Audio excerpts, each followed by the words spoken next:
So I got to check out the movie Swiped. This stars Lily James, Dan Stevens, and Jackson White. The film is directed by Rachel Lee Goldenberg, and this is the story of Whitney Wolfe Herd, who is the CEO and founder of Bumble.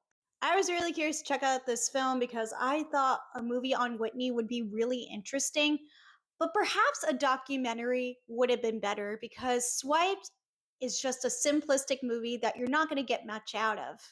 Now there's some stuff I can admire about the story of Swiped. This movie looks at the modern dating scene, Whitney working in a very toxic work environment, sexism, and misogyny.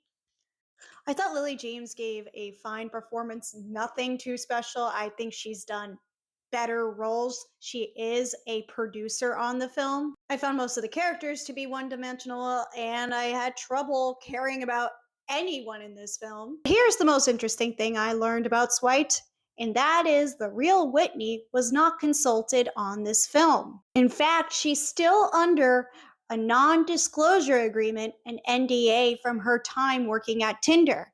She is one of the co founders of Tinder.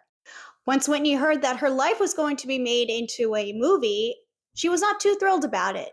And she said that she was honored that Lily James would be portraying her in the film. But I will say this to the real Whitney, I highly doubt you are watching this. Just ignore this movie. It's not that good. I'm sure maybe like 10 plus years from now, we will get an honest documentary on Whitney where the real Whitney just opens up. And here's some other issues I have with the film. And one of the issues is that this tries way too hard to be like David Fincher's The Social Network. Just think girl boss energy, Social Network.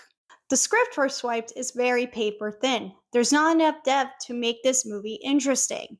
Swiped also suffers from the stereotypical tropes that we normally see in biopics. You know, the typical rise to fame. There's also nothing really creative here with the filmmaking and its style because it tries so hard to push this feminist message. In the end, I wasn't really empowered by this story. I can admire Whitney as a person for what she has accomplished in her career. So in this case, I'm going to swipe left on this movie. I'm going to give Swiped this grade right here.